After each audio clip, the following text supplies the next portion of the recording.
Contractors, for every million that you bring in, about $90,000 disappears into thin air. It's not stolen, it's not spent, it's just gone. Somewhere between the estimate and the invoice. The money didn't vanish. It was just never designed to stay because most contractors treat profit like a surprise, something that hopefully shows up at the end if they work hard enough. But that's not how real companies operate.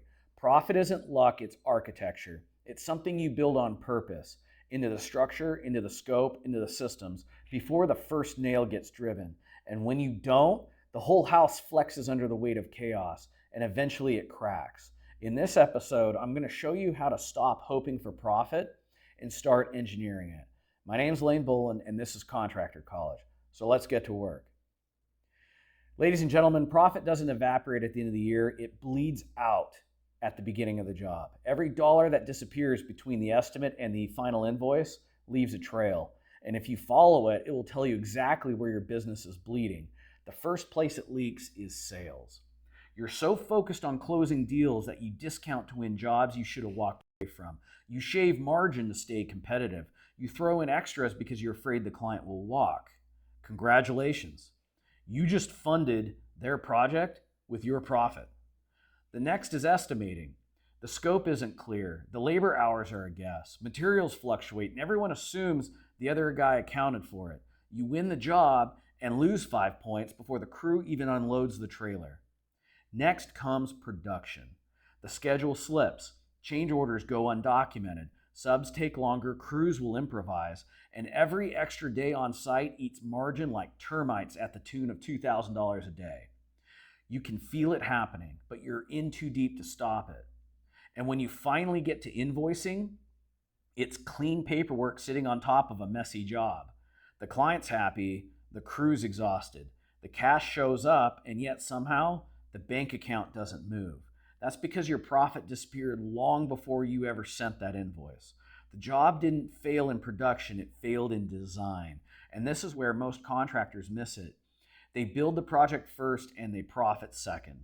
And business just doesn't work that way. Profit isn't a leftover, it's a load-bearing wall. If it's not built into the plan, every other part of the company starts flexing under pressure. Your estimator overpromises to stay busy. Your production manager cuts corners to make up time. And your admin chases payments while cash flow is gasping for air. And you, the owner, you're stuck patching cracks instead of preventing them. It's not because you're bad at business. It's because the business was never designed for predictable profit. The difference between companies that hope for profit and contractors that guarantee it comes down to one thing: architecture. The hope companies treat every job like a new experiment. The architected companies treat every job like a proven system. Same process, same checkpoints, same margins every time. And it's not about micromanaging, it's about measurement. Because what you don't measure, you can't protect. And what you don't protect, the field will consume. When I walk into a $3 million remodeling company or general contractor or exteriors contractor or home builder that's bleeding cash, the story's always the same. You got great people, you got solid work, but no architecture. No defined margin targets, no real-time job costing, no accountability rhythm that ties field performance back to profitability. Without those supports, every new job is a gamble. And when you gamble with $1 million project, even a small mistake turns into a big number. The irony is, the owner usually knows where it's leaking. They just don't have the visibility or the bandwidth to plug it. And that's why profit keeps disappearing. Not because the work is bad, but because the system is blind. And the good news, blindness is curable. Once you see where the money's hiding, you can rebuild the company around it. And that's what we're about to do.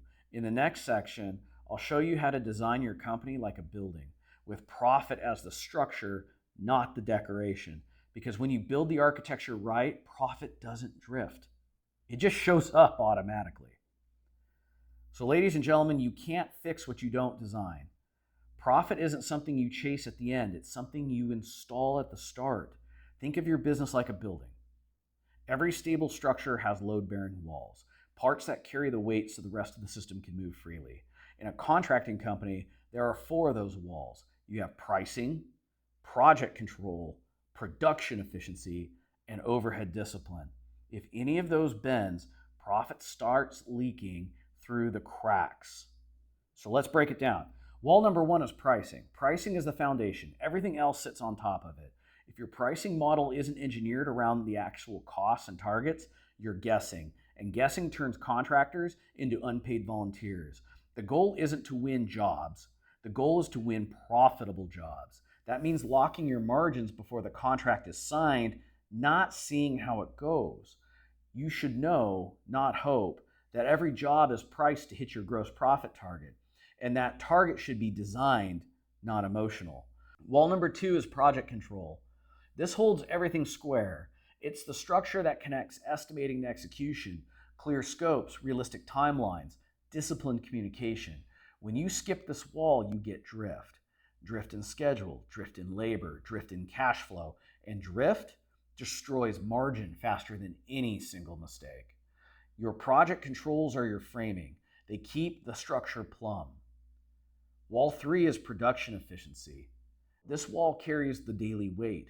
It's your crews, your subs, your production rhythm. Every wasted hour, every unplanned trip, every missing material, that's profit bleeding out through the drywall. But efficiency isn't about pushing harder, it's about designing flow. Do your teams know what done right looks like? Do they have daily targets? Do they know how their performance connects back to company profit? If not, they're guessing too. And when everyone's guessing, profit becomes a rumor. Wall number four is overhead discipline. This one's invisible but critical. Overhead doesn't kill companies. Uncontrolled overhead does. I've seen owners hire office staff out of exhaustion instead of strategy and add $100,000 in payroll without fixing a single system. That's not growth, that's weight. You have to know what your overhead should be per dollar of revenue, not as a guess, as a ratio that guides decisions. When you see it that way, overhead becomes a design constraint, not a drag. Those four walls, pricing, control, efficiency, and discipline, they create the architecture that holds profit in place. And once they're built, you can hang anything you want on them. Marketing, new services, more crews, bigger jobs. But if those walls are weak, every new layer adds stress until the structure buckles. The problem is, most owners don't design their walls, they inherit them. They copy what someone else did. They repeat what worked last year. They scale what they've never truly audited, or they listen to a coach who's never actually built it for himself. That's why the company feels unstable, because it's running on improvisation instead of architecture. So here's a question. If your business were a building, would you feel safe standing under it in a storm? That's the test. If you wouldn't trust the structure, don't add the floors. Rebuild it first. In the next segment, I'll show you the fasteners that keep your walls tight, the day-to-day systems that prevent profit from flexing under pressure, because a blueprint's only as good as the bolts that hold it together. Ladies and gentlemen, you can design the perfect blueprint, but if you don't fasten it, it falls apart the second it gets tested. Profit works the same way. Your pricing, control, efficiency, and overhead are the load-bearing walls. But what keeps them tight are the fasteners, the small, repeatable disciplines that stop the drift. There are four of them. None are sexy. All of them are essential. So let's start with fastener number one, which is pre-job clarity. Every profitable job starts before the first hammer swings. Most contractors rush through pre-construction because they're excited to quote-unquote get started, but that's like pouring concrete before you set the forms. Pre-job clarity means three things: a defined scope, a defined timeline, and a defined margin. The crew, the client, and the estimator should all agree on what done looks like before the truck leaves the shop. If there's any confusion about scope, schedule, or price at kickoff, that's not a small detail, that's a live grenade. 90% of profit problems can be traced back to a sloppy start. Fastener number two is production tracking. Once the job starts, visibility is everything. You don't need a fancy software suite, you need a rhythm. Every week, someone, foreman, PM, or the owner should know three numbers: how many hours were budgeted, how many were burned, how much work is left. That's your early warning system, because without it, you're driving blind until the job's over. And then by then, it's too late to steer. When you track production weekly, you can make small corrections that save thousands. Profit leaks quietly, but tracking makes it loud. Fastener number 3 is change order discipline. This one separates pros from amateurs. No work happens without documentation, period. I don't care how long you've known the client, how small the change is, or how fast you think you'll knock it out. Every time you say, we'll just take care of it, you're giving away your profit and training your client to expect it. Change order discipline is self-respect disguised as paperwork. When your team sees you hold the line, they learn to hold it too.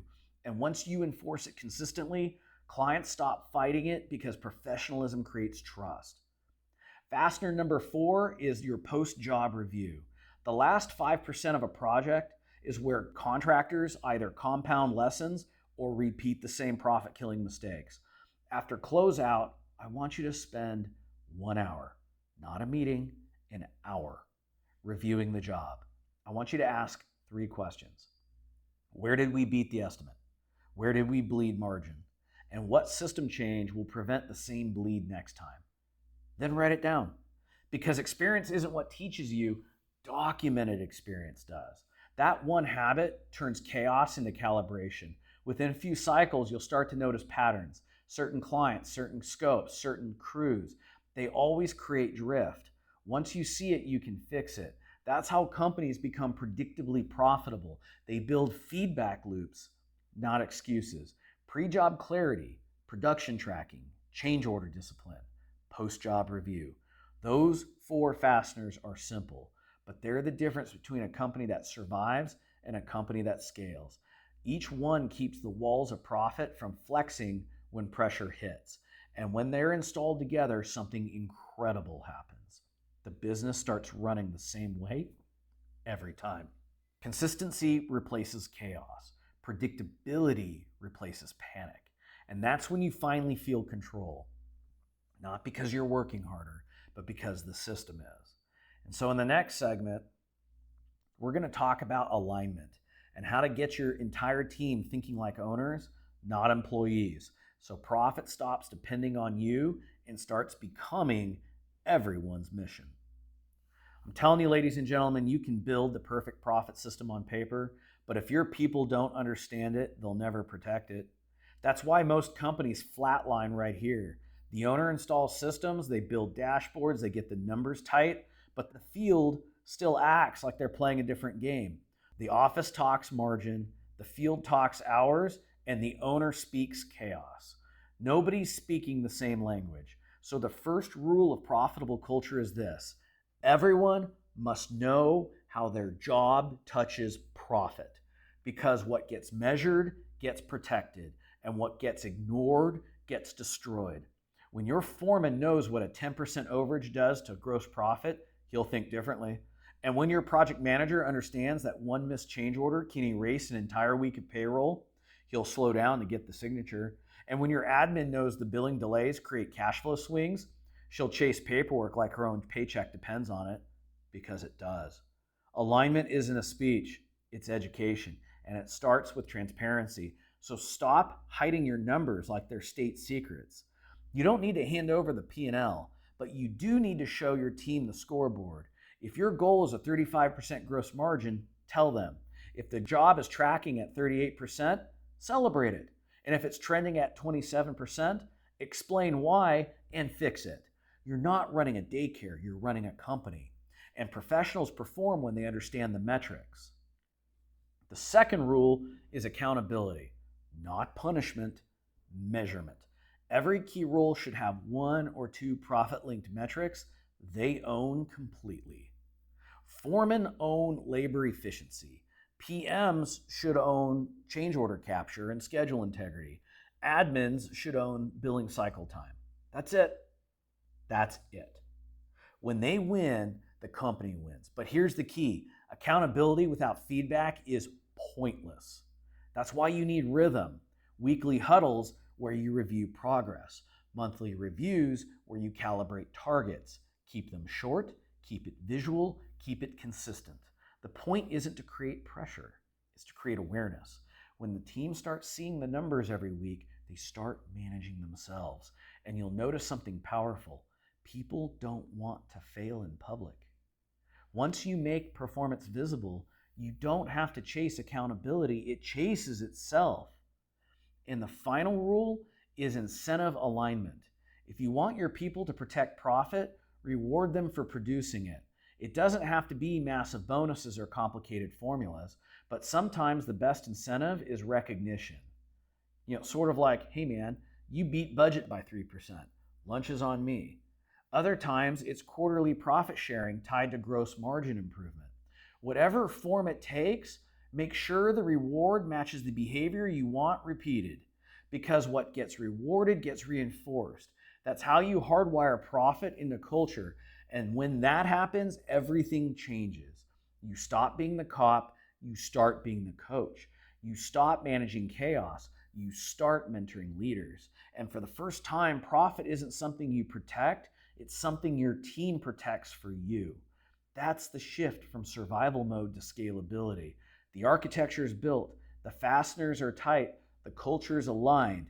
Now the business runs like a structure that can actually hold its own weight.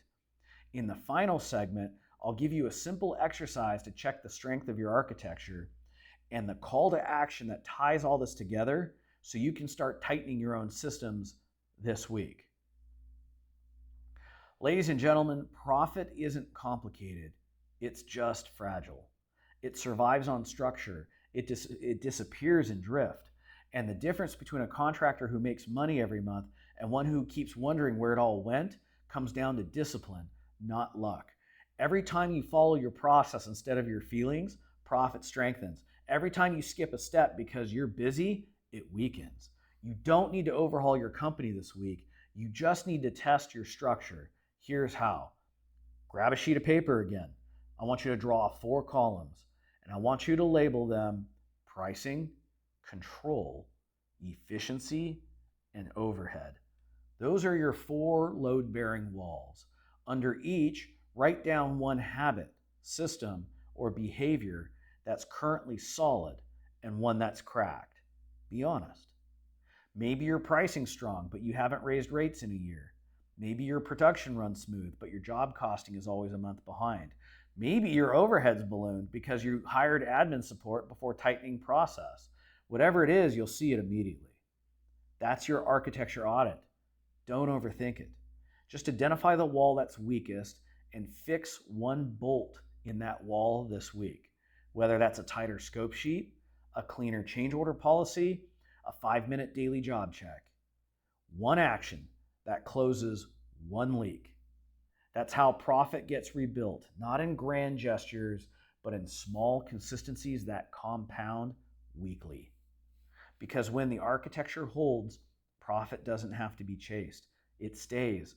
And when it stays, you finally get what you're building for in the first place: control, time, and peace. So if you want help finding your weakest wall in the exact sequence to strengthen it, go to contractorcollege.com. Inside, you'll find the same frameworks we use with contractors who've raised gross profit by 10 full revenue points and grown net profit over 600%, all without adding chaos. And it'll show you exactly where your leaks are hiding and how to lock them down. Again, that's contractorcollege.com. It's free, because profit isn't about working harder, it's about working by design. In the next episode, we're going to talk about how to build operational control without killing creativity, how to tighten process while keeping your company human. And until then, keep your structure tight, your system simple, and your profit protected.